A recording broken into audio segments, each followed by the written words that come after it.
राम राम दोस्तों, मैं रंजना गुप्ता आज आपको मुंशी प्रेमचंद्र जी के कहानी संग्रह मानसरोवर भाग 1 की 12वीं कहानी झांकी सुना रही हूँ। झांकी। कई दिनों से घर में कलह मचा हुआ था। माँ अलग मुंह फुलाए बैठी थी, स्त्री अलग। घर की वायु में जैसे विष भरा हुआ था। रात को भोजन नहीं बना। दिन को मैंने स्टोव पर खिचड़ी डाली, पर खाया किसी ने नहीं। बच्चों को भी आज भूख न थी। छोटी लड़की कभी मेरे पास आकर खड़ी हो जाती, कभी माता के पास, कभी दादी के पास, पर कहीं उसके लिए प्यार की बातें न थीं। कोई उसे गोद में न उठाता, मानो उसने भी कोई अपराध किया हो।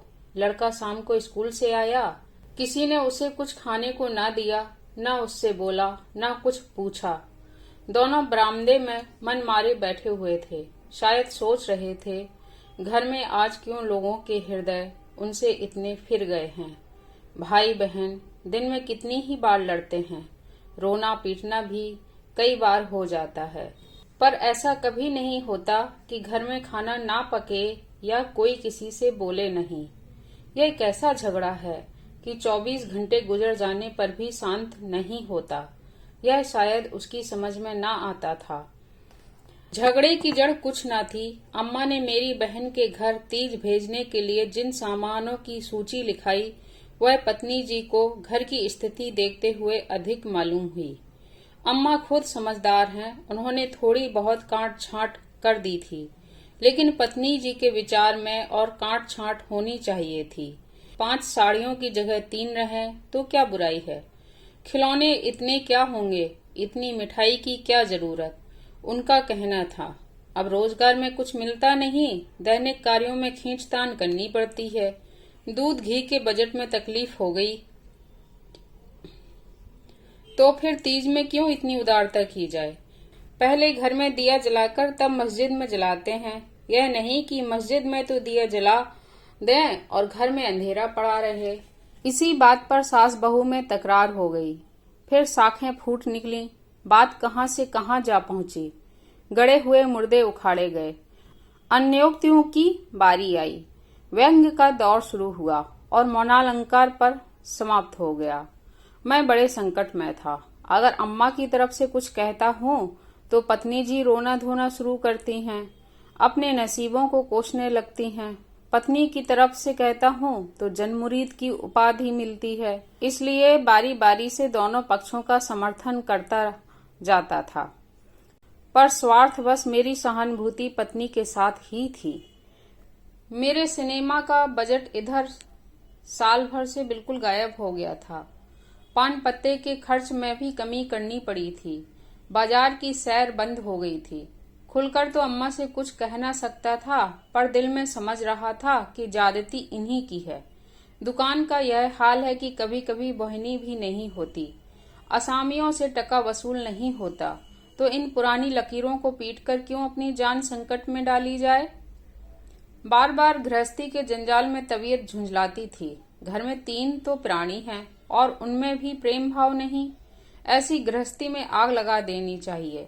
कभी कभी ऐसी सनक सवार हो जाती थी कि सबको छोड़ छाड़ कर कहीं भाग जाऊं।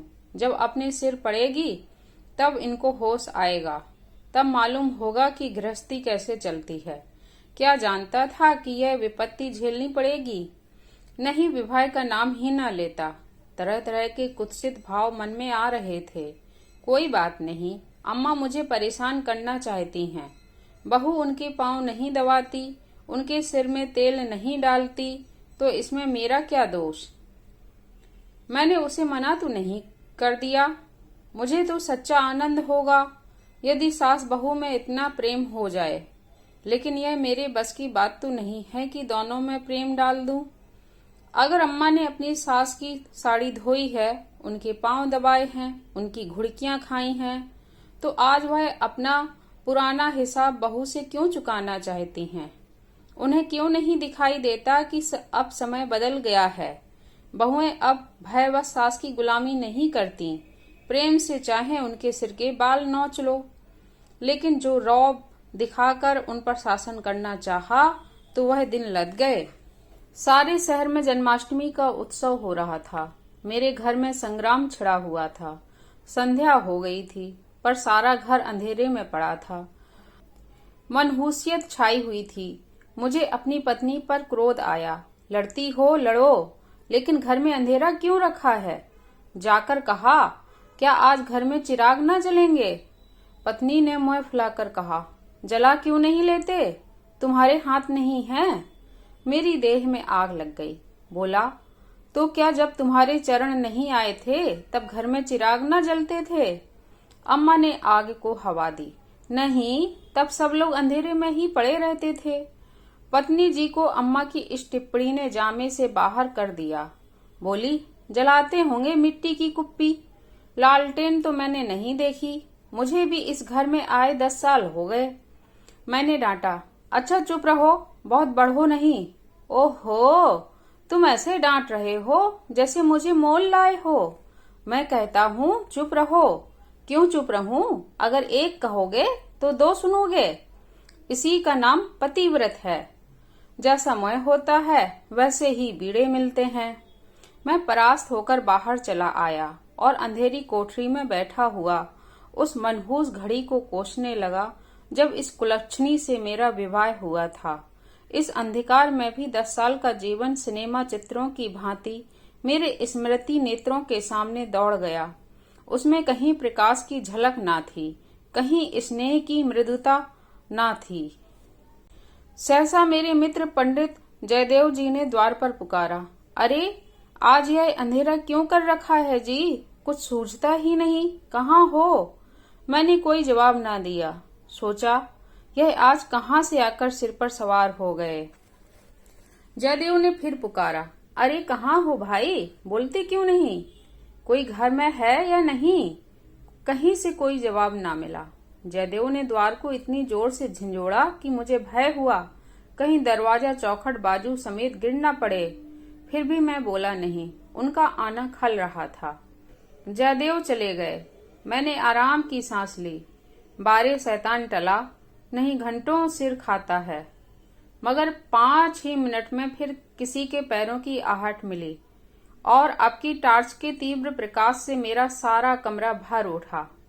जयदेव ने मुझे बैठे देखकर कौतूहल से पूछा, तुम कहाँ गए थे जी? घंटों चीखा, किसी ने जवाब तक न दिया। यह आज क्या मामला है? चिराग क्यों नहीं जले? मैंने बहाना किया। क्या जाने, मेरे सिर में दर्द था। दुकान से आकर लेटा तो नींद आ गई और सोए तो घोड़ा बेचकर, मुर्दों से शर्त लगाकर।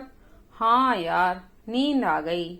मगर घर में चिराग तो जलाना चाहिए, या उसका बहिष्कार कर दिया। आज घर में लोग व्रत से हैं, न हाथ खाली होगा। खैर चलो कहीं झांकी देखने चलते हो। सेठ घूरेलाल के मंदिर में ऐसी झांकी बनी है कि देखते ही बनता है। ऐसे शीशे और बिजली के सामान सजाए हैं कि आंखें झपक उठती हैं। अशोक के स्तंभों में लाल, हरी, नीली बत्तियों की अनोखी बहार है। सिंहासन के ठीक सामने ऐसा फव्वारा लगाया है कि उसमें से गुलाब जल की फुहारें निकलती हैं। मेरा तो चोला मस्त हो गया। सीधे तुम्हारे पास दौड़ा आ रहा हूँ। बहुत झांकियां देखी होंगी तुमने, लेकिन यह और ही चीज है। आलम फटा पड़ता है। सुनते हैं दिल्ली से कोई चतुर कारीगर आया है, उसी की यह करामात है। मैंने उदासीन भाव से कहा, मेरी तो जाने की इच्छा नहीं है भाई। सिर में जोर का दर्द है। तब तो जरूर चलो भाई। दर्द भाग न जाए तो कहना। तुम तो यार बहुत दिक करते हो, यानी कि तुम तो यार बहुत तंग करते हो। इसी मारे मैं चुपचाप पड़ा था कि किसी तरह यह बला टले, लेकिन तुम सिर पर सवार ही हो गए। कह दिया मैं ना जाऊंगा, और मैंने कह दिया मैं जरूर ले जाऊंगा। मुझ पर विजय पाने का मेरे मित्रों को बहुत आसान नुस्खा याद है। यूं हाथापाई, धींगा मस्ती, धौल धप्पा मैं किसी से पीछे रहने वाला नहीं हूँ। लेकिन किसी ने मुझे गुदगुदाया और मैं परास्त हुआ। फिर मेरी कुछ नहीं चलती। मैं हाथ जोड़ने लगता हूँ, घिघियाने लगता हूँ और कभी कभी रोने लगता हूँ। जयदेव ने वही नुस्खा आजमाया और उसकी जीत हो गई। संधि की यह शर्त ठहरी कि मैं चुपके से झांकी देखने चला चलूं। सेठ घूरेलाल उन आदमियों में हैं जिनका प्रातः को नाम ले लो तो दिन भर भोजन न मिले। उनके मक्खी चूस पनीर की सैकड़ों ही दंत कथाएं नगर में प्रचलित हैं। कहते हैं कि एक बार मारवाड़ का एक भिखारी उनके द्वार पर डट गया कि भिक्षा लेकर ही जाऊंगा। सेठ जी भी अड़ गए थे कि भिक्षा ना दूंगा, चाहे कुछ हो। मारवाड़ी उन्हीं के देश का था। कुछ देर तो उनके पूर्वजों का बखान करता रहा, फिर उनकी निंदा करने लगा। अंत में द्वार पर लेट गया। सेठ जी ने रत्ती भर परवाह न की। भिक्षुक भी अपनी धुन का पक्का था। 7 दिन द्वार पर बेदाना पानी पड़ा रहा और अंत में वहीं पर मर गया। तब सेठ जी पसीजे और उसकी क्रिया इतनी धूमधाम से की कि बहुत कम किसी ने की होगी। 1 लाख ब्राह्मणों को भोजन कराया और लाख ही उन्हें दक्षिणा में दिया। भिक्षुक का सत्याग्रह सेठ जी के लिए वरदान हो गया। उनके अंतःकरण में भक्ति का जैसे स्रोत खुल गया। अपनी सारी संपत्ति धर्मार्थ अर्पण कर दी। हम लोग ठाकुर द्वारे में पहुंचे तो दर्शकों की भीड़ लगी हुई थी। कंधे से कंधा छिलता था। आने और जाने के मार्ग अलग थे, फिर भी हमें आधे घंटे के बाद भीतर जाने का अवसर मिला। जयदेव सजावट देख देख कर लोटपोट हुए जाते थे, पर मुझे ऐसा मालूम होता था कि इस बनावट और सजावट के मेले में कृष्ण की आत्मा कहीं खो गई है। उनकी वह रत्न जटित बिजली से जगमगाती मूर्ति देखकर मेरे मन में गिलानी उत्पन्न हुई। इस रूप में भी प्रेम का निवास हो सकता है? हमने तो रत्नों में दर्प और अहंकार ही भरा देखा है। मुझे उस वक्त यह याद न रही कि यह एक करोड़पति सेठ का मंदिर है और धनी मनुष्य धन में लौटने वाले ईश्वर ही की कल्पना कर सकता है। धनी ईश्वर में ही इनकी श्रद्धा हो सकती है। जिसके पास धन नहीं वह उनकी दया का पात्र हो सकता है, श्रद्धा का कदापि नहीं।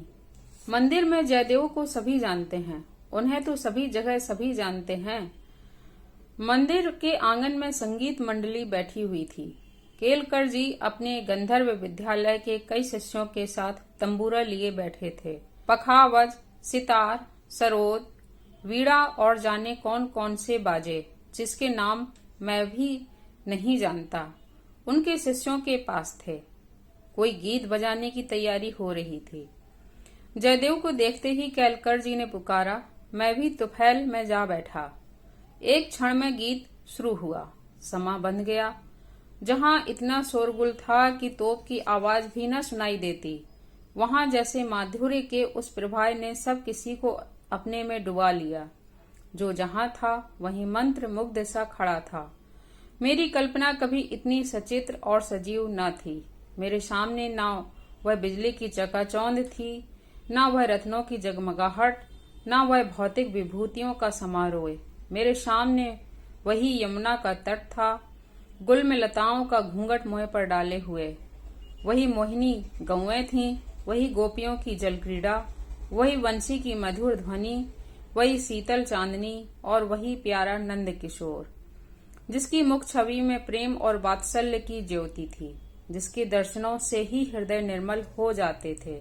मैं इसी आनंद विस्मृति की दशा में था कि कंसर्ट बंद हो गया और आचार्य केलकर जी के एक किशोर शिष्य ने ध्रुपद आलापना शुरू किया। कलाकारों की आदत है कि वह शब्दों को कुछ इस तरह तोड़ मरोड़ देते हैं कि अधिकांश सुनने वालों की समझ में नहीं आता कि क्या गा रहे हैं।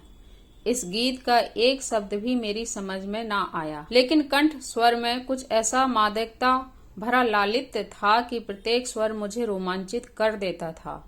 कंठ स्वर में इतनी जादू भरी शक्ति है, इसका मुझे आज कुछ अनुभव हुआ। मन में एक नए संसार की सृष्टि होने लगी, जहां आनंद ही आनंद, प्रेम ही प्रेम, त्याग ही त्याग है, ऐसा जान पड़ा। दुख केवल चित्त की वृत्ति है, सत्य है केवल आनंद। एक स्वच्छ करुणा भरी कोमलता जैसे मन को मसोसने लगी। ऐसी भावना मन में उठी कि वहां जितने सज्जन बैठे हुए थे सब मेरे अपने हैं, अभिन्न हैं। फिर अतीत के गर्भ में मेरे भाई की स्मृति मूर्ति निकल आई। मेरा छोटा भाई बहुत दिन हुए मुझसे लड़कर घर की जमा जथा लेकर रंगून भाग गया था और वहीं उसका देहांत हो गया था। उसके पाशविक व्यवहार को याद करके मैं उन्मत्त हो उठता था। उसे जीता पा जाता तो शायद उसका खून पी जाता, पर इस समय उस स्मृति मूर्ति को देखकर मेरा मन जैसे मुखरित हो उठा। मैं उसे आलिंगन करने के लिए व्याकुल हो गया। उसने मेरे साथ, मेरी स्त्री के साथ, माता के साथ, मेरे बच्चों के साथ जो जो कटु, नीच और घृणास्पद व्यवहार किए थे, वह सब मुझे भूल गए। मन में केवल यही भावना थी, मेरा भैया कितना दुखी है। मुझे इस भाई के प्रति कभी इतनी ममता ना हुई थी। फिर तो मन की वह दशा हो गई जिसे विफलता कह सकते हैं। शत्रु भाव जैसे मन से मिट गया हो। जिन जिन प्राणियों से मेरा बैर भाव था, जिनसे गाली गलौज, मारपीट, मुकदमेबाजी सब कुछ हो चुकी थी, वह सभी जैसे मेरे गले में लिपट लिपट कर हंस रहे थे। फिर विद्या पत्नी की मूर्ति मेरे सामने आ खड़ी हुई। वह मूर्ति जिसे 10 साल पहले मैंने देखा था। उन आंखों में वही विकल कंपन था, वही संदिग्ध विश्वास, कपोलों पर वही लज्जा लालिमा, जैसे प्रेम के सरोवर से निकला हुआ कोई कमल पुष्प हो। वही अनुराग, वही आवेश, वही उन्माद, वही याचना भरी उत्सुकता, जिससे मैंने उस ना भूलने वाली रात को उसका स्वागत किया था, एक बार फिर मेरे हृदय में जाग उठी।